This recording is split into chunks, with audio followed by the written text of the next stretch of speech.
पंजाब सरकार के 36 school principles 5-5 दिन की सिंगापुर में ट्रेनिंग लेके आज लौटे। उनके साथ अभी मैंने और पंजाब के मुख्यमंत्री भगवंत मान साहब ने इंटरेक्शन किया। उनका दिल्ली के उन प्रिंसिपल्स के साथ भी इंटरेक्शन हुआ जो दिल्ली के प्रिंसिपल्स पहले सिंगापुर में ट्रेनिंग लेके आ चुके हैं, और उनके साथ अभी इंटरेक्शन बहुत अच्छा रहा। वो बहुत एक्साइटेड हैं, बहुत मोटिवेटेड हैं, और जैसे उनमें से एक प्रिंसिपल ने अपने शब्दों में कहा, जी मेरे पिंड विच व्याह भरगा माहौल है। तो सब लोग वापस बहुत ऊर्जा लेके जा रहे हैं, और एक एक प्रिंसिपल एक कैटलिस्ट के रूप में काम करेगा। और जैसे दिल्ली के अंदर एक शिक्षा के क्षेत्र में क्रांति आई, उसी तरह से पंजाब के अंदर शिक्षा में क्रांति आने का सिलसिला चालू हो गया है। ये अभी पहला बैच गया था, अब आने वाले समय में और भी बैचेस, मार्च में दूसरा बैच जा रहा है फॉरेन ट्रेनिंग के लिए पंजाब के प्रिंसिपल्स का, और अब ये सिलसिला चालू रहेगा। प्रिंसिपल्स की भी ट्रेनिंग होगी, टीचर्स को भी देश के अलग अलग बड़े बड़े इंस्टीट्यूट्स के अंदर ट्रेनिंग करवाई जाएगी, क्योंकि अंत पंत में शिक्षा में सुधार तभी होगा जब प्रिंसिपल्स और टीचर्स मोटिवेटेड होंगे। बजट लगा के हम बिल्डिंग्स तो अच्छी कर सकते हैं, लेकिन टीचर्स को और प्रिंसिपल्स को जब तक उनकी कैपेसिटी बिल्ड नहीं की जाएगी तब तक सुधार नहीं हो सकता। तो आज उनके साथ इंटरेक्शन करके मुझे भी बहुत अच्छा लगा। जब माननीय श्री अरविंद केजरीवाल जी के साथ हमारी पूरी टीम पंजाब में इलेक्शन में प्रचार कर रहे थे, तो हम लोगों को एक बहुत बड़ी गारंटी दे रहे थे कि हम शिक्षा को वर्ल्ड क्लास कर देंगे। पंजाब के सरकारी स्कूलों की जो शिक्षा है उसका लेवल वर्ल्ड लेवल का कर देंगे। उसके लिए हम विदेश अपने प्रिंसिपल्स को, अपने टीचर्स को ट्रेनिंग के लिए भेजेंगे। तब ये लोगों को भी और टीचर्स को भी ये सपना लगता था, लेकिन आज वो सपना साकार हुआ है। 4 फरवरी को ये टीचर सिंगापुर गए थे। 6 से 10 फरवरी तक सिंगापुर में एकेडमी ऑफ प्रिंसिपल्स एक सिंगापुर में है, उसमें इनकी ट्रेनिंग हुई है कैसे स्कूल को लीड करना है, कैसे स्कूल में तालमेल टीचर्स के साथ भी बच्चों के साथ भी हो। तो एक क्वालिटी लीडरशिप की ऊर्जा जो लेके आए हैं, जो इन्होंने हमारे साथ जो अपने तजुर्बे जो हैं वो साझे किए। आप भी उनसे इंटरव्यू कर सकते हैं, उनसे 1 to 1 कर सकते हैं। तो मैं समझता हूँ जे अरविंद केजरीवाल जी का एक सपना जो एक देश में शिक्षा की क्रांति का है, उसको साकार करने में अब और ज़्यादा समय नहीं लगा। दिल्ली में तो ऑलरेडी बहुत वर्ल्ड क्लास स्कूल बन चुके हैं, अब पंजाब की बारी है। और पंजाब में हमारे पास एक थोड़ा फ़ायदा ये है कि हमारे पास जगह बहुत है। स्कूलों को हमारे पास 20-20 एकड़ में स्कूल भी हैं, 25-25 एकड़ में भी स्कूल हैं। हम ज़्यादा इंफ्रास्ट्रक्चर ग्राउंड्स का और जो बड़े बड़े जैसे ऑडिटोरियम्स का भी दे सकते हैं। तो इस बजट में शिक्षा के लिए कोई पैसे की कमी नहीं आने देंगे। और शिक्षा के जो अधिकारी हैं, हमने सबको बोल दिया है कि पंजाब की जो एजुकेशन क्वालिटी है वो इस लेवल की हो कि हमारे किसी नौजवान बेटे बेटी को पंजाब के आईलेट्स करके किसी और देश में ना जाना पड़े। और जब भी दुनिया में जहाँ भी वो नौकरी करने के लिए तरक्की के लिए जाएं, जब उनसे पूछा जाए कि आपने ग्रेजुएशन, आपने मास्टर्स कहाँ से की है, जब वो कहें पंजाब से की है, तो पंजाब का इतना नाम हो ऑलरेडी उनके पास क्योंकि पंजाब से की है या दिल्ली से की है, दैट मीन्स कि ये बहुत ही अच्छी होगी, क्वालिटी वर्ल्ड क्लास होगी। तो यही सपना है और मिलके हम सब साकार करेंगे। और 3 करोड़ पंजाबियों का हम धन्यवाद करते हैं जिन्होंने हम पर विश्वास किया, और इसी विश्वास को कायम रखेंगे। हमारा भी फर्ज बनता है। और शिक्षा और सेहत और इंफ्रास्ट्रक्चर के क्षेत्र में बड़ी जल्दी पंजाब जो है वो अपना अलग स्थान बनाएगा देश में। उसके लिए मैं अरविंद जी का बहुत धन्यवाद करता हूं, जिन्होंने यहाँ पर ऑलरेडी 5 साल में यहाँ पर बहुत कुछ इन्होंने सीखा, कुछ गलतियाँ की, फिर उस गलती को सुधारा। अब हमारे पास जो मॉडल आ रहा है बिल्कुल सुधरा हुआ मॉडल आ रहा है, बिल्कुल परफेक्ट मॉडल आ रहा है, चाहे वो मोहल्ला क्लिनिक का है, चाहे वो स्कूल का है। तो इसलिए हम इस बात से हम लकी हैं कि हमें एक सफल जो एक्सपेरिमेंट है वो हमारे पास जो है आ रहा है, और हम उसको और सफल बनाएंगे। हो सकता है हमारे बच्चे कुछ ऐसा कर दें बिजनेस ब्लास्टर में या आइडियाज़ में, स्टार्टअप्स में, कि जिनसे आने वाले दिनों में दिल्ली वाले भी सीख लें या कोई और स्टेट वाले सीखें। जैसे तमिलनाडु के मुख्यमंत्री स्टालिन जी एक स्कूल देख के गए यहाँ पे, उन्होंने जाके वहाँ पे स्कूल बनाए और पहले स्कूल का उद्घाटन भी उन्होंने अरविंद जी से करवाया। तो देश को शिक्षा में नंबर 1 बनाने के लिए हम सब लोग दिन रात मेहनत करें। ਮਾਨ ਸਾਹਿਬ ਕੋਈ ਇਦਾਂ ਦੀ ਚੀਜ਼ ਜਿਹੜੀ ਤੁਸੀਂ ਟੀਚਰਸ ਨਾਲ ਡਿਸਕਸ ਕੀਤੀ ਹੋਵੇ, ਪ੍ਰਿੰਸੀਪਲ ਨਾਲ ਡਿਸਕਸ ਕੀਤੀ ਹੋਵੇ, ਜਿਹੜੀ ਪਹਿਲ ਦੇ ਆਧਾਰ ਦੇ ਉੱਤੇ ਪੰਜਾਬ ਦੇ ਸਕੂਲਾਂ 'ਚ ਹੋਣੀ ਚਾਹੀਦੀ ਹੈ, ਖਾਸ ਕਰਕੇ ਜਿਹੜੀ ਸਿੰਗਾਪੁਰ ਤੋਂ ਸਿੱਖੀ ਹੋਈ ਹੈ। ਜਿਹੜੇ ਪ੍ਰਿੰਸੀਪਲਸ ਨੇ ਇਹ ਗੱਲ ਕਹੀ ਹੈ ਕਿ ਸਿੰਗਾਪੁਰ ਤੋਂ ਅਸੀਂ ਇੱਕ ਨੈਸ਼ਨਲਿਜ਼ਮ ਸਿੱਖ ਕੇ ਆਏ ਹਾਂ। ਉਹ ਗੱਲ ਤੇ ਕਹਿੰਦੇ ਨੇ ਮਾਈ ਸਿੰਗਾਪੁਰ, ਮਾਈ ਪ੍ਰਿੰਸੀਪਲ, ਮਾਈ ਟੀਚਰ, ਮਾਈ ਚਿਲਡਰਨ। ਸੋ ਅਸੀਂ ਉਹਨਾਂ ਦੇ ਵਿੱਚ ਇਸ ਤਰ੍ਹਾਂ ਦੀ ਸਪਿਰਿਟ ਜਿਹੜੀ ਭਰਨੀ ਹੈ ਕਿ ਅਸੀਂ ਇੱਥੇ ਹੀ ਕੰਮ ਕਰਨਾ ਹੈ, ਨਾ ਕਿ ਕੋਈ ਵੀ ਉਹ ਐਜੂਕੇਸ਼ਨ ਅਸੀਂ ਪੜ੍ਹੀਏ ਜਿਹਦੇ ਨਾਲ ਸਾਨੂੰ ਬਾਹਰ ਦਾ ਵੀਜ਼ਾ ਲੱਗ ਜਾਂਦਾ। ਸੋ ਇਹ ਗੱਲ ਪ੍ਰਿੰਸੀਪਲ ਸਾਹਿਬ ਨੇ ਕਹੀ ਹੈ। ਔਰ ਜਿਸ ਤਰ੍ਹਾਂ ਸੀਐਮ ਸਾਹਿਬ ਨੇ ਕਿਹਾ ਕਿ ਇੱਕ ਪ੍ਰਿੰਸੀਪਲ ਨੇ ਕਿਹਾ ਕਿ ਮੇਰੇ ਪਿੰਡ 'ਚ ਵਿਆਹ ਵਰਗਾ ਮਾਹੌਲ ਹੈ, ਤੇ ਅੱਜ ਜਦੋਂ ਅਸੀਂ ਕੱਲ੍ਹ ਨੂੰ ਜਾਵਾਂਗੇ ਤਾਂ ਸਾਨੂੰ ਉੱਥੇ ਹਾਰਾਂ ਨਾਲ ਤੇ ਢੋਲ ਵਜਾ ਕੇ ਸਾਡਾ ਸਵਾਗਤ ਕੀਤਾ ਜਾਊਗਾ। ਤੇ ਉਹ ਸਕੂਲ ਦੇ ਲੋਕ ਬਹੁਤ ਖੁਸ਼ ਨੇ ਜਦੋਂ ਇਹ ਜਿਨ੍ਹਾਂ ਦੇ ਪ੍ਰਿੰਸੀਪਲ ਨੇ ਉਹ ਜਾ ਕੇ ਇਸ ਗੱਲ ਤੇ ਮਾਣ ਕਰਨਗੇ ਸਾਡੇ ਸਕੂਲ ਦੇ ਵਿੱਚ ਸਾਡੇ ਬੱਚਿਆਂ ਨੂੰ ਉਹ ਪ੍ਰਿੰਸੀਪਲ ਪੜ੍ਹਾ ਰਿਹਾ ਜਿਹੜਾ ਸਿੰਗਾਪੁਰ ਤੋਂ ਟ੍ਰੇਨਿੰਗ ਲੈ ਕੇ ਆਇਆ।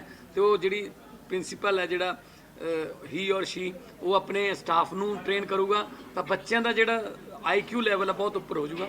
सो बहुत सारे आइडिया शेयर कितने ਤੁਸੀਂ कर सकते हैं। दिल्ली के टीचर को फिनलैंड जाना था, उस फाइल का क्या हुआ, क्या मंजूरी मिली गोपाल जी के वास्ते, क्योंकि आप लोग जैसे दोनों सरकारें मिलकर चला रहे हैं तो दिल्ली की टीचर्स नहीं जा पा रहे हैं पंजाब। मैं उम्मीद करता हूं कि LG साहब जल्दी उस फाइल को क्लियर कर देंगे, काफ़ी दिन से उनके पास पड़ी है। अरविंद जी, एक सवाल डिस्कॉम को लेकर है, जो मेंबर्स को हटा दिया गया है, ये साहब ने लगातार जो टसल है एक बार फिर से सब बढ़ना शुरू हो गया सर। देखिए, डिस्ट्रक्टिव काम करने से देश का फ़ायदा नहीं होता है।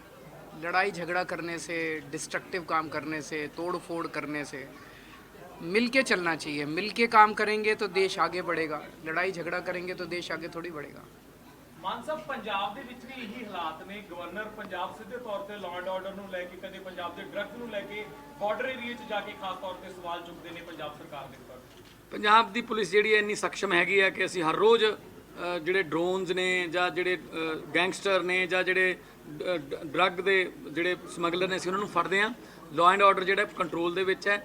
ਬਾਕੀ ਗਵਰਨਰ ਸਾਹਿਬ ਨੇ ਉਹਨਾਂ ਦੀ ਮਰਜ਼ੀ ਹੈ ਜਿੱਥੇ ਮਰਜ਼ੀ ਜਾਣ, ਪਰ ਜੋ ਸਟੇਟ ਦਾ ਮੈਟਰ ਹੈ ਲਾਅ ਐਂਡ ਆਰਡਰ ਉਹਨੂੰ ਅਸੀਂ ਮੇਨਟੇਨ ਰੱਖਾਂਗੇ ਔਰ ਰੱਖਿਆ ਹੋਇਆ। ਔਰ ਆਉਣ ਵਾਲੇ ਦਿਨਾਂ ਦੇ ਵਿੱਚ ਤੁਹਾਨੂੰ ਬਹੁਤ ਵੱਡੀਆਂ ਖੁਸ਼ਖਬਰੀਆਂ ਖਾਸ ਤੌਰ ਤੇ ਇੰਡਸਟਰੀ ਨਾਲ ਰਿਲੇਟਡ ਬਹੁਤ ਜਿਹੜੀ ਇੰਡਸਟਰੀ ਜਿਹੜੀ ਹੈ ਪੰਜਾਬ 'ਚ ਆ ਰਹੀ ਹੈ। ਟਾਟਾ ਸਟੀਲ ਆਲਰੇਡੀ ਆ ਗਈ, ਸਨਾਤਨ ਟੈਕਸਟਾਈਲ ਆ ਗਈ, ਬਹੁਤ ਵੱਡੀਆਂ ਕੰਪਨੀਆਂ ਜਿਹੜੀਆਂ ਨੇ ਉਹ ਦੇਸ਼ ਦੇ ਬਹੁਤ ਵੱਡੇ ਮੈਨੂਫੈਕਚਰ ਪਲਾਂਟ ਜਿਹੜੇ ਨੇ ਜੇ ਉਹਨਾਂ ਦਾ ਸਾਊਥ 'ਚ ਹੈ ਉਹ ਕਹਿੰਦੇ ਨਾਰਥ ਦੇ ਵਿੱਚ ਅਸੀਂ ਪੰਜਾਬ ਨੂੰ ਚੁਣਾ। Thank you. ਸਤਿ ਸ਼੍ਰੀ ਅਕਾਲ ਜੀ, ਮੈਂ ਪ੍ਰਿੰਸੀਪਲ ਸਰਕਾਰੀ ਸੀਨੀਅਰ ਸੈਕੰਡਰੀ ਸਕੂਲ ਮੰਡੌਰ, ਤਹਿਸੀਲ ਨਾਭਾ, ਜ਼ਿਲ੍ਹਾ ਪਟਿਆਲਾ। सर किवे का एक्सपीरियंस रहा कर ਬਹੁਤ ਵਧੀਆ ਜੀ, ਸਿੱਖਣ ਨੂੰ ਬਹੁਤ ਕੁਝ ਮਿਲਿਆ। ਇਹ ਨਹੀਂ ਹੈ ਕਿ ਅਸੀਂ ਕੋਈ ਸਿੱਖਣ ਹੀ ਗਏ ਹਾਂ, ਕਿ ਉੱਥੋਂ ਬਹੁਤ ਕੁਝ ਆਬਜ਼ਰਵ ਵੀ ਕਰਿਆ ਤੇ ਨਾਲ ਅਸੀਂ ਸਾਡੇ ਤੋਂ ਵੀ ਉਹਨਾਂ ਨੇ ਬਹੁਤ ਕੁਝ ਸਿੱਖਿਆ। ਔਰ ਉਹਨਾਂ ਨੇ ਕਿਹਾ ਕਿ ਜਿਹੜਾ ਪੰਜਾਬ ਦਾ ਕਲਚਰ ਹੈ, ਇੰਨੇ ਬਰੇਵਰ ਲੋਕ ਨੇ, ਇੰਨੇ ਮਿਹਨਤੀ ਲੋਕ ਨੇ, ਤੇ ਇਹ ਕਿਵੇਂ ਨਹੀਂ ਸੰਭਵ ਹੋ ਸਕਦਾ ਕਿ ਉੱਥੇ ਜਿਹੜਾ ਹੈ ਇਹ ਜਿਹੜਾ ਸਿੱਖਿਆ ਮਾਡਲ ਹੈ ਉਹ ਲਾਗੂ ਕਿਉਂ ਨਹੀਂ ਹੋ ਸਕਿਆ ਜਾਂ ਕਿਉਂ ਨਹੀਂ ਹੋ ਸਕਦਾ। ਸੋ ਇਹਦੇ ਲਈ ਇੱਛਾ ਸ਼ਕਤੀ ਦੀ ਲੋੜ ਹੈ। ਸੋ ਉਹਦੇ ਲਈ ਸਾਡੇ ਵਿਜ਼ਨਰੀ ਜਿਹੜੇ ਨੇ ਮੁੱਖ ਮੰਤਰੀ ਸਰਦਾਰ ਭਗਵੰਤ ਸਿੰਘ ਜੀ ਮਾਨ, ਜਿਨ੍ਹਾਂ ਨੇ ਸੁਪਨਾ ਦੇਖਿਆ ਹੈ ਕਿ ਮੈਂ ਸਿੱਖਿਆ ਨੂੰ ਬਹੁਤ ਵਧੀਆ ਕਰਨਾ ਹੈ, ਔਰ ਦਿਨ ਰਾਤ ਇੱਕ ਕਰ ਰਹੇ ਨੇ ਸਾਡੇ ਸਿੱਖਿਆ ਮੰਤਰੀ ਸਰਦਾਰ ਹਰਜੋਤ ਸਿੰਘ ਜੀ ਬੈਂਸ, ਜਿਹੜੇ ਦਿਨ ਰਾਤ ਵੱਖ-ਵੱਖ ਸਕੂਲਾਂ 'ਚ ਜਾ ਕੇ ਦੇਖ ਰਹੇ ਨੇ ਕਿ ਕੀ ਕਮੀਆਂ ਨੇ, ਉਹਨਾਂ ਨੂੰ ਕਿਵੇਂ ਠੀਕ ਕੀਤਾ ਜਾ ਸਕਦਾ। ਸੋ ਜਿਹੜਾ ਸਿੰਗਾਪੁਰ ਮਾਡਲ ਹੈ ਉਹ ਹੈ ਕਿ ਕਮਿਊਨਿਟੀ ਬੇਸ ਹੈ, ਕਮਿਊਨਿਟੀ ਨੂੰ ਵੀ ਇਨਵੋਲਵ ਕਰਿਆ ਉਹ ਲੋਕਾਂ ਨੇ, ਬਹੁਤ ਮਿਹਨਤ ਕਰੀ ਆ, ਉਹਨਾਂ 'ਚ ਡੈਡੀਕੇਸ਼ਨ ਹੈ, ਉਹਨਾਂ 'ਚ ਦੇਸ਼ ਭਗਤੀ ਦੀ ਭਾਵਨਾ ਬਹੁਤ ਹੈ। ਉਹ ਹਰ ਸਿੰਗਾਪੁਰੀ ਨੇ ਕਹਿੰਦਾ ਆਈ ਲਵ ਸਿੰਗਾਪੁਰ, ਮੇਰਾ ਸਿੰਗਾਪੁਰ ਹੈ ਨਾ। ਸੋ ਸਾਡਾ ਵੀ ਪੰਜਾਬ, ਅਸੀਂ ਵੀ ਲਵ ਪੰਜਾਬ, ਅਸੀਂ ਵੀ ਪੰਜਾਬ ਨੂੰ ਪਿਆਰ ਕਰਦੇ ਹਾਂ, ਸਾਡਾ ਸਾਰਿਆਂ ਦਾ ਪੰਜਾਬ ਆ। ਸੋ ਉਹਨੂੰ ਠੀਕ ਕਰਨ ਦਾ ਜ਼ਿੰਮਾ ਵੀ ਸਾਡਾ ਸਾਰਿਆਂ ਦਾ। अच्छा किवे अलग है यहाँ की शिक्षा और वहाँ की शिक्षा? ਨਹੀਂ ਸਾਰੀ ਸਿੱਖਿਆ ਜਿਹੜੀ ਸਿੱਖਿਆ ਹੁੰਦੀ ਆ ਉਹ ਕਦੇ ਵੀ ਵੱਖ ਨਹੀਂ ਹੁੰਦੀ। ਸਿੱਖਣ ਦੀ ਮੈਥਡ ਅਲੱਗ ਹੋ ਸਕਦੇ ਨੇ, ਸਿੱਖਿਆ ਸਭ ਨੂੰ ਇੱਕੋ ਹੀ ਹੁੰਦੀ ਆ, ਪਰ ਇਹ ਨਹੀਂ ਹੈਗਾ ਕਿ ਜਿਹੜੇ ਮਤਲਬ ਸਿੱਖਿਆ ਵੱਖ-ਵੱਖ ਤਰ੍ਹਾਂ ਦੀ ਸਿੱਖਿਆ ਹੋਣੀ ਚਾਹੀਦੀ ਆ, ਕਿ ਹਰ ਇਹ ਨਹੀਂ ਹੈਗਾ ਕਿ ਜਿਹੜਾ ਇੱਕ ਕਮਜ਼ੋਰ ਬੱਚਾ ਵਿਚਾਰਾ ਪਿੱਛੇ ਰਹਿ ਜੇ, ਉਹਨੂੰ ਵੀ ਮੌਕਾ ਮਿਲਣਾ ਚਾਹੀਦਾ। ਉਹ ਕਿਹੜੀ ਉਹਨਾਂ ਨੇ ਬੜਾ ਵਧੀਆ ਇੱਕ ਜਿਵੇਂ ਆਰਟ ਦਾ ਸੈਕਸ਼ਨ ਹੈ ਵੱਖਰਾ, ਟੈਕਨੀਕਲ ਸੈਕਸ਼ਨ ਹੈ, ਕੰਪਿਊਟਰ ਦਾ ਸੈਕਸ਼ਨ ਹੈ ਵੱਖਰਾ, ਕਿ ਜਿਹੜਾ ਬੱਚਾ ਜੇ ਪੜ੍ਹਾਈ 'ਚ ਉਹ ਇੰਜੀਨੀਅਰ ਨਹੀਂ ਬਣ ਸਕਦਾ, ਡਾਕਟਰ ਨਹੀਂ ਬਣ ਸਕਦਾ, ਕੀ ਉਹ ਵਧੀਆ ਪੇਂਟਰ ਨਹੀਂ ਬਣ ਸਕਦਾ, ਕੀ ਉਹ ਵਧੀਆ ਐਕਟਰ ਨਹੀਂ ਬਣ ਸਕਦਾ। ਮੇਰਾ ਐਕਸਪੀਰੀਅੰਸ ਸੀ ਕਿ ਅਸੀਂ ਉੱਥੇ ਇੱਕ ਸਕੂਲ ਦੇਖਣ ਜਾ ਰਹੇ ਸੀ, ਉਹ ਸਾਰੇ ਬੱਚੇ ਉਹ ਪੱਗ ਦੇਖ ਕੇ ਜਾਂ ਦਾੜਾ ਦੇਖ ਕੇ ਹੈ ਨਾ ਉਹਨਾਂ ਨੂੰ ਅਟਰੈਕਸ਼ਨ ਹੁੰਦੀ ਆ ਵੀ ਇਹ ਕਿੱਥੋਂ ਆਏ ਨੇ ਹੈ ਨਾ। ਸੋ ਉਹਨਾਂ ਨੂੰ ਮਿਲੇ ਅਸੀਂ, ਇੱਕ ਬੱਚਾ ਨਾ ਅੱਗੇ ਆ ਕੇ ਉਹ ਐਂ ਸ਼ਰਾਰਤਾਂ ਜਿਹੀਆਂ ਕਰਨ ਲੱਗ ਗਿਆ, ਅਤੇ ਮੈਂ ਉਹਨਾਂ ਨੂੰ ਹੱਸਣ ਲੱਗ ਗਿਆ। ਮੈਂ ਕਿਹਾ ਵੀ ਬੜੀ ਖੁਸ਼ੀ ਹੋਈ ਵੀ ਸ਼ਰਾਰਤੀ ਤਾਂ ਸਿੰਗਾਪੁਰ 'ਚ ਵੀ ਹੈਗੇ। ਸੋ ਇਹ ਜ਼ਰੂਰੀ ਨਹੀਂ ਹੈਗਾ ਸ਼ਰਾ, ਦੇਖੋ ਇਹ ਸਾਰੇ ਬੱਚੇ ਸੀਰੀਅਸ ਨਹੀਂ ਹੋ ਸਕਦੇ, ਸਾਰੇ ਬੱਚੇ ਇੰਟੈਲੀਜੈਂਟ ਨਹੀਂ ਹੋ ਸਕਦੇ, ਠੀਕ ਹੈ ਨਾ। ਸੋ ਇਹ ਜ਼ਰੂਰੀ ਥੋੜਾ ਕੋਈ ਅੱਛਾ ਆਰਟਿਸਟ ਵੀ ਹੋ ਸਕਦਾ ਹੈ ਨਾ, ਕੋਈ ਅੱਛਾ ਮਤਲਬ ਜਿਵੇਂ ਦੱਸਿਆ ਕਿ ਸਾਡੇ ਮੁੱਖ ਮੰਤਰੀ ਸਾਹਿਬ ਨੇ ਦੱਸਿਆ ਕਿ ਦਿੱਲੀ ਦੇ ਮੁੱਖ ਮੰਤਰੀ ਸਾਹਿਬ ਨੇ ਸੇਵਾ ਤੋਂ ਸ਼ੁਰੂ ਕਰਿਆ, ਤੇ ਉਹ ਸੇਵਾ ਕਿ ਕਿੱਥੇ ਖੜੀ ਹੈ ਜੀ ਅੱਜ, ਤੇ ਅੱਜ ਉਹ ਆਪਣੇ ਪ੍ਰਦੇਸ਼ ਦੀ ਸੇਵਾ ਕਰ ਰਹੇ ਨੇ, ਠੀਕ ਹੈ ਨਾ। ਸੋ ਜਦੋਂ ਅਸੀਂ ਲੋਕਾਂ ਲਈ, ਕਿਉਂਕਿ ਡੈਮੋਕ੍ਰੇਸੀ ਦਾ ਇੱਕ ਰੂਲ ਹੈ ਕਿ ਲੋਕਾਂ ਦੀ ਸਰਕਾਰ ਲੋਕਾਂ ਲਈ, ਅੱਜ ਸਾਨੂੰ ਪ੍ਰਾਊਡ ਆ ਕਿ ਅਸੀਂ ਮਾਣ ਨਾਲ ਕਹਿ ਸਕਦੇ ਹਾਂ ਕਿ ਸਾਡੀ ਸਰਕਾਰ ਆ, ਤੇ ਅਸੀਂ ਜਿਹੜਾ ਇਹ ਉਹਨਾਂ ਦਾ ਵਿਜ਼ਨ ਜਿਹੜਾ ਹੈ ਲੈ ਕੇ ਲੋਕਾਂ 'ਚ ਜਾ ਰਹੇ ਹਾਂ, ਔਰ ਸਾਡੇ ਜਿਹੜਾ ਹੈ ਪੰਜਾਬ ਦੇ ਬੱਚਿਆਂ ਦਾ ਜਿਹੜਾ ਭਵਿੱਖ ਹੈ ਉਹ ਬਹੁਤ ਖੂਬਸੂਰਤ ਹੋ। दिल्ली के सीएम अरविंद केजरीवाल और पंजाब के सीएम भगवंत मान ने तारीफ भी की आपकी। हाँ, थैंक यू, आपने थैंक कहा यू। कि मेरे गांव में हाँ, ਵਿਆਹ ਵਰਗਾ ਮਾਹੌਲ ਹੈ, है। ਬਿਲਕੁਲ ਹੈਗਾ वो ਜੀ, किस तरीके ਉਹ से ਸਾਰੇ होगा? ਪੰਜਾਬ 'ਚ ਹੋਣਾ ਚਾਹੀਦਾ ਹੈਗਾ। ਹਰ ਜਿਹੜੇ ਸਕੂਲ ਦੇ ਪ੍ਰਿੰਸੀਪਲ ਗਏ ਨੇ ਤੇ ਉਹਨਾਂ ਦੇ ਸਾਥੀਆਂ 'ਚ, ਉਹਨਾਂ ਦੇ ਸਾਡੇ ਪਿੰਡ ਤਾਂ ਹੁਣ ਵੀ ਮੈਨੂੰ ਫੋਨ ਆ ਰਹੇ ਨੇ, ਸਰ ਕਿੰਨੇ ਵਜੇ ਪਹੁੰਚਣਾ, ਕਿਵੇਂ ਆ, ਪੂਰਾ ਉਹ ਇੱਕ ਜਿਵੇਂ ਕਹੀਏ ਕਿ ਉਹ ਉਹਨਾਂ ਨੂੰ ਐਂ ਜੋਸ਼ ਆ ਵੀ ਅਸੀਂ ਕਿਵੇਂ ਜਲਦੀ ਜਿਹੜਾ ਬਦਲਾਅ ਸ਼ੁਰੂ ਕਰੀਏ। ਪਿੰਡ ਦੇ ਲੋਕ ਵੀ ਇਨਵੋਲਵ ਨੇ, ਪੰਚਾਇਤ ਇਨਵੋਲਵ ਹੈ, ਜਿਹੜੇ ਸਾਡੇ ਅਲੂਮਨੀ ਨੇ, ਜਿਹੜੇ ਸਾਡੇ ਪੁਰਾਣੇ ਵਿਦਿਆਰਥੀ ਨੇ, ਉਹ ਦੇਖੋ ਜਿਹੜੇ ਕਿ ਸਕੂਲ ਲਈ ਡਿਵੋਟੀ ਨੇ, ਸਕੂਲ ਲਈ ਕੁਛ ਨਾ ਕੁਛ ਕਰ ਰਹੇ ਨੇ। ਚਮਕੌਰ ਸਿੰਘ ਨੇ ਸਾਡੇ ਪੁਰਾਣੇ ਵਿਦਿਆਰਥੀ, ਹੋਰ ਬਹੁਤ ਨੇ ਜਿਹੜੇ ਸਕੂਲ ਤੇ ਅਸੀਂ ਜਦੋਂ ਵੀ ਉਹਨਾਂ ਨੂੰ ਕੁਝ ਕਹਿੰਦੇ ਹਾਂ ਕਿ ਅਸੀਂ ਆਹ ਕਰਨਾ ਚਾਹੁੰਦੇ ਹਾਂ, ਅਸੀਂ ਉਹਨਾਂ ਨੂੰ ਆਪਣਾ ਵਿਜ਼ਨ ਦੱਸਦੇ ਹਾਂ, ਤੇ ਉਹ ਜਿਹੜਾ ਹੈ ਝੱਟ ਜਿਹੜਾ ਹੈ ਪੈਸੇ ਲਾਉਣ ਲਈ ਤਿਆਰ ਹੋ ਜਾਂਦੇ ਨੇ। ਸਰਦਾਰ ਹਰੀ ਸਿੰਘ ਜੀ ਪ੍ਰੀਤ ਟਰੈਕਟਰ ਤੇ ਪ੍ਰੀਤ ਐਗਰੋ ਦੇ ਮਾਲਕ ਨੇ, ਉਹ ਸਾਡੇ ਸਕੂਲ ਦੇ ਜਿਹੜੇ ਨੇ ਵਿਦਿਆਰਥੀ ਨੇ ਪੁਰਾਣੇ, ਤੇ ਉਹਨਾਂ ਦੇ ਮਨ 'ਚ ਉਹ ਕਈ ਵਾਰੀ ਸਕੂਲ ਆਉਂਦੇ ਨੇ ਤੇ ਅੱਖਾਂ ਭਰ ਲੈਂਦੇ ਨੇ। ਮਤਲਬ ਨੈਚੁਰਲੀ ਇਮੋਸ਼ਨ ਤਾਂ ਹਰ ਇੱਕ ਦੇ ਜੁੜੇ ਨੇ ਕਿ ਮੈਂ ਇਸ ਸਕੂਲ 'ਚ ਪੜ੍ਹਿਆ ਯਾਰ, ਮੈਂ ਕੀ ਕਰਦਾ ਮੈਂ ਇਸ ਸਕੂਲ ਲਈ। ਦੇਖੋ ਸਾਰੀ ਫੀਸ ਫ੍ਰੀ ਕਰਤੀ, ਐਡਮ ਬਲੌਕ ਬਣਾ ਕੇ ਦਿੱਤਾ, ਹੁਣ ਉਹ ਸਕੂਲ ਲਈ ਜਿਹੜਾ ਹੈ ਡਾਈਨਿੰਗ ਹਾਲ ਬਣਾ ਕੇ ਦੇ ਰਹੇ ਨੇ ਬੈਸਟ, ਔਰ ਉਹਦੇ ਲਈ ਸਾਨੂੰ ਡਿਊਟੀ ਲਾਤੀ ਕਿ ਪ੍ਰਿੰਸੀਪਲ ਸਾਹਿਬ ਦੇਖੋ ਕਿ ਬਹੁਤ ਵਧੀਆ ਡਾਈਨਿੰਗ ਹਾਲ ਹੋਵੇ ਜਿੱਥੇ ਮੇਰੇ ਬੱਚੇ ਬਹਿ ਕੇ ਜਿਹੜੇ ਮਿਡ ਡੇ ਮੀਲ ਹੈ, ਦੁਪਹਿਰ ਦਾ ਖਾਣਾ ਅਸੀਂ ਦਿੰਦੇ ਹਾਂ 6ਵੀਂ ਤੋਂ 8ਵੀਂ ਤੱਕ ਦੇ ਵਿਦਿਆਰਥੀਆਂ ਨੂੰ, ਕਿ ਉਹ ਖੂਬਸੂਰਤ ਜਗ੍ਹਾ ਤੇ ਬਹਿ ਕੇ ਖਾਣ। अब आसपास के स्कूलों के जो टीचर हैं उनको ट्रेनिंग दोगे? ਬਿਲਕੁਲ ਜੀ, ਮੈਂ ਤਾਂ ਸਾਰੇ ਪੰਜਾਬ ਨੂੰ ਦੇਣਾ ਚਾਹੂੰਗਾ। ਮੇਰਾ ਤਾਂ ਮਿਸ਼ਨ ਹੋਊਗਾ, ਤੁਹਾਨੂੰ ਮਾਨ ਸਾਹਿਬ ਨੇ ਇੱਕ ਸੁਪਨਾ ਸੁਣਾਇਆ ਕਿ ਸੁਪਨੇ ਉਹ ਨਹੀਂ ਹੁੰਦੇ ਜਿਹੜੇ ਸੁੱਤੇ ਪਏ ਦੇਖਦੇ ਹਾਂ ਅਸੀਂ, ਸੁਪਨੇ ਉਹ ਹੁੰਦੇ ਨੇ ਜਿਹੜੇ ਸੌਣ ਨਹੀਂ ਦਿੰਦੇ। ਤੇ ਤੁਸੀਂ ਇਮੇਜਿਨ ਕਰੋ ਸਾਡੇ ਸਾਰਿਆਂ ਦੇ ਚਿਹਰਿਆਂ ਤੋਂ, ਕਿਸੇ ਦੇ ਚਿਹਰਿਆਂ ਤੋਂ ਲੱਗ ਰਿਹਾ ਵੀ ਅਸੀਂ ਪਰਸੋਂ ਦੇ ਸੁੱਤੇ ਹੋਏ ਹਾਂ, ਪਰਸੋਂ ਰਾਤ ਦੇ ਸੁੱਤੇ ਹੋਏ ਹਾਂ, ਤੇ ਅਸੀਂ ਸੁੱਤੇ ਨਹੀਂ, ਠੀਕ ਹੈ ਜੀ, ਅਸੀਂ ਸੁੱਤੇ ਨਹੀਂ ਸਾਰੇ। ਅਸੀਂ ਆਓ ਜੀ ਮੇਰੇ ਆ ਸਾਥੀ, ਪ੍ਰਾਊਡ ਫੀਲ ਹੁੰਦਾ ਸਾਨੂੰ, ਇਹ ਚੌਸੀ ਵੀ ਕਦੋਂ ਅਸੀਂ ਆਪਣੀ ਧਰਤੀ ਤੇ ਲੈਂਡ ਕਰੀਏ। ਔਰ ਐਡਾ ਵਧੀਆ ਸਾਡਾ ਸਵਾਗਤ ਸਾਡੇ ਮੁੱਖ ਮੰਤਰੀ ਸਾਹਿਬ ਵੱਲੋਂ, ਭਗਵੰਤ ਮਾਨ ਜੀ ਵੱਲੋਂ, ਔਰ ਸਿੱਖਿਆ ਮੰਤਰੀ ਜੀ ਵੱਲੋਂ, ਦਿੱਲੀ ਦੇ ਮੁੱਖ ਮੰਤਰੀ ਵੱਲੋਂ, ਸਿੱਖਿਆ ਮੰਤਰੀ ਵੱਲੋਂ, ਔਰ ਸਾਰੇ ਦਿੱਲੀ ਦੇ ਜਿਹੜੇ ਅਧਿਆਪਕ ਨੇ ਉਹਨਾਂ ਵੱਲੋਂ, ਦਿੱਲੀ ਵਾਲਿਆਂ ਵੱਲੋਂ ਦਿਲ ਖੋਲ ਕੇ ਸਾਡਾ ਸਵਾਗਤ ਕਰਿਆ। ਅਸੀਂ ਦੂਣ ਸਵਾਏ ਹੋ ਗਏ, ਭਾਵ ਅਸੀਂ ਬਹੁਤ ਮਤਲਬ ਗਰਵ ਮਹਿਸੂਸ ਕਰ ਰਹੇ ਹਾਂ।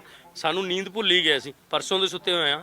ਇਹ ਮੈਂ ਤੁਹਾਨੂੰ ਦੱਸਣਾ ਚਾਹਾਂਗਾ ਕਿ ਫਲੈਟ 'ਚ ਵੀ ਬਿਲਕੁਲ ਨੀਂਦ ਨਹੀਂ ਆਈ, ਇਸ ਮਤਲਬ ਇਮੋਸ਼ਨ ਤੇ ਕੰਟਰੋਲ ਨਹੀਂ ਹੋ ਰਿਹਾ ਸੀ ਕਿ ਅਸੀਂ ਕੀ ਜਾ ਕੇ ਕਰ ਦਈਏ। Thank you very much. ਜਿਸ ਤਰ੍ਹਾਂ ਤੇ ਉਹਨਾਂ ਨੇ ਥੋੜੇ ਜਿਹੇ ਸਮੇਂ ਦੇ ਵਿੱਚ ਹੀ ਸਿੰਗਾਪੁਰ ਨੂੰ ਇੱਕ ਐਜੂਕੇਸ਼ਨ ਹੱਬ ਬਣਾ ਦਿੱਤਾ ਹੈ, ਤੇ ਸਾਡੀ ਕੋਸ਼ਿਸ਼ ਵੀ ਇਹੀ ਰਹੇਗੀ ਕਿ ਪੰਜਾਬ ਦੀ ਸਿੱਖਿਆ ਨੂੰ ਵੀ ਉਸ ਸਟੇਟਸ ਤੱਕ ਲੈ ਕੇ ਜਾਈਏ ਕਿ ਗਲੋਬਲਾਈਜੇਸ਼ਨ ਹੋ ਸਕੇ, ਬੱਚੇ ਜਿਹੜੇ ਹੈ दूर पक्षी शिक्षा जी है वो ले सकें। किस तरीके का अलग एक्सपीरियंस आपका रहा है, क्योंकि वहाँ का मेथड जो है वो बिल्कुल अलग है?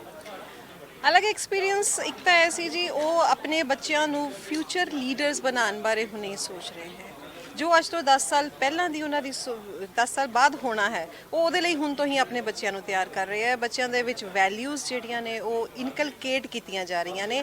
ਫੋਰਸੀਬਲੀ ਕੁਝ ਨਹੀਂ ਹੁੰਦਾ, ਬੱਚੇ ਦੇ ਵਿੱਚ ਪਹਿਲੇ ਸਿੱਖਣ ਦੀ ਚਾਹ ਪੈਦਾ ਕੀਤੀ ਜਾਂਦੀ ਹੈ ਤੇ ਫਿਰ ਬੱਚੇ ਨੂੰ ਸਿਖਾਇਆ ਜਾਂਦਾ ਹੈ। प्राउड फील होता है? बहुत ज़्यादा। अब कि गांव जाओगे, गांव में स्वागत होगा, जी, दूसरे जी, बच्चों को बिल्कुल, या बिल्कुल टीचरों को है। ट्रेनिंग दोगे? ਇੱਕ ਮੋਟੀਵੇਸ਼ਨ ਮਿਲਦੀ ਹੈ ਜਦੋਂ ਕੋਈ ਵੀ ਆਪਣਾ ਸਾਥੀ ਕਿਸੇ ਜਗ੍ਹਾ ਤੇ ਲਈ ਚੁਣਿਆ ਜਾਂਦਾ ਹੈ ਤਾਂ ਸਾਰਿਆਂ ਨੂੰ ਇੱਕ ਪ੍ਰਾਊਡ ਫੀਲਿੰਗ ਤਾਂ ਹੁੰਦੀ ਹੈ। अपना नाम बता दीजिएगा। Myself doctor Dilsher Kaur, principal government senior secondary smart school लॉट पटियाला। मैम पटियाला से हैं आप, किवे का एक्सपीरियंस रहा अगर बात करें एक्सपीरियंस की? पंजाबी। हाँ जी, बहुत अच्छा एक्सपीरियंस रहा।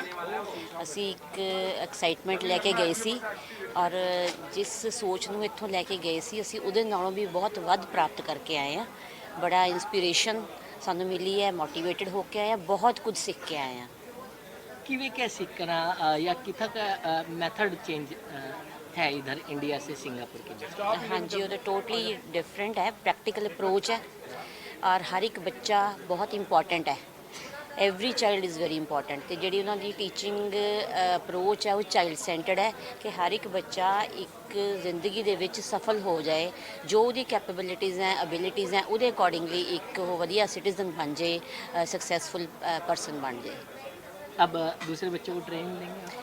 हाँ जी, दूसरे अपने को फैलोज़ हैं ਜਿਹੜੇ ਸਾਡੇ ਨਾਲ ਦੇ ਸਕੂਲ ਆਪਣੇ ਸਕੂਲ 'ਚ ਜਾ ਕੇ ਪਹਿਲਾਂ ਟੀਚਿੰਗ ਪ੍ਰੈਕਟਿਸ ਸਾਰੀ ਅਸੀਂ ਇਹ ਜੋ ਸਿੱਖਿਆ ਲੀਡਰਸ਼ਿਪ ਕੁਆਲਿਟੀਜ਼ ਇੰਪਲੀਮੈਂਟ ਕਰਾਂਗੇ ਔਰ ਉਹਦੇ ਨਾਲ ਨਾਲ ਆਪਣੇ ਨੇੜੇ ਦੇ ਸਕੂਲਸ ਹੋ ਗਏ ਉਹਨਾਂ ਦੇ ਬੈਨੀਫਿਟ ਲਈ ਵੀ ਅਸੀਂ ਕੰਮ ਕਰਾਂਗੇ। ਆਪਣੇ ਸਟੂਡੈਂਟਸ ਲਈ ਡੈਫੀਨੇਟਲੀ ਅਸੀਂ ਆਪਣੀ ਪ੍ਰਪੋਜ਼ਲਸ ਬਣਾ ਰਹੇ ਹਾਂ ਕਿ ਅਸੀਂ ਕੀ ਉਹਨਾਂ ਲਈ ਲਾਗੂ ਕਰਨਾ ਹੈ। हाँ, मेरा नाम मेरी ज्योत्सना मिंज है। मैं वेस्ट विनोद नगर स्कूल की प्रिंसिपल हूँ और इस तरह का जो प्रोग्राम्स आज पहली बार दिल्ली में हुआ राउस एवेन्यू के स्कूल में, ये बहुत ही क्या बोलें कि बहुत अमेजिंग था। दोनों स्कूल्स, दोनों स्टेट्स के प्रिंसिपल्स, मेंटर्स इस तरह से ना टेबल में 5-6 लोगों के साथ मिल के एक क्लोज टॉक, वो बहुत अमेजिंग था। बहुत छोटी छोटी चीज़ों पर हमने डिस्कशंस किया, पीयर लर्निंग कि हमें बच्चे को पढ़ाना नहीं है, मतलब सब्जेक्ट नहीं पढ़ाना है, बच्चे के चरित्र पर बच्चे पे काम करना है। हर एक स्कूल का एक इंडिविजुअल एक विजन होना चाहिए, मिशन होना चाहिए, प्रिंसिपल्स के डेलीगेशंस पावर्स होना चाहिए। तो पंजाब ने बहुत सारी चीज़ें शुरुआत कर दी है। हम लोगों को इस जर्नी को करने में शायद 6-7 साल लगा, लेकिन उन्होंने बहुत कम समय में बहुत कुछ कर लिया। लेकिन वो अभी भी हमारी बहुत तारीफ़ करते हैं कि नहीं, अब हम आपके स्कूल आके देखना चाहते हैं कि क्या क्या चीज़ें हैं। अभी तो हमने आपसे सिर्फ सुना है, लेकिन अब हम स्कूल भी हमें अगर मिलता है देखने के लिए कि क्लासरूम्स कैसे आवाज़ करती है, कॉरिडोर कैसे आवाज़ करती है, स्कूल का एम्बियंस कैसे स्पीक करता है, वो हम देखते हैं। आपके ऑफिसेज, आपकी एक दिनचर्या का जो काम है वो हम देखना चाहते हैं। तो अभी तक ये जो एक्सचेंज था ना, ये बहुत मज़ा आया, बहुत ही अच्छा। पंजाब के टीचर भी आपका स्कूल देखने आए थे कुछ दिन पहले। मेरे यहाँ तो खैर आते ही रहते हैं, तो इसलिए जो डेलीगेट्स आते हैं ना, तो वो हमेशा उनका ये प्रश्न रहता है कि क्या दिल्ली के सब स्कूलों में ऐसा चल रहा है? मैंने कहा बिल्कुल, हर स्कूल में ऐसी फैसिलिटी है। मैंने कहा बिल्कुल। और ये टीचर्स या प्रिंसिपल्स के माइंडसेट कैसे चेंज हुए, तो मैंने बोला कि ये ज़रूरी नहीं है कि 1000 माइंडसेट्स ना एक बार में चेंज होगा, धीरे धीरे धीरे बहुत कुछ बदल गया। तो ये तो है, ये जर्नी तो कभी ख़त्म नहीं होगी, लर्निंग कभी ख़त्म नहीं होगी। सो आई थिंक हम आज बहुत गर्व महसूस करते हैं कि आज हम एक दिल्ली गवर्नमेंट स्कूल के प्रिंसिपल्स हैं। बहुत फ़ख्र से अपने घर वालों को दिखाते हैं कि ये देखो हमारा स्कूल है।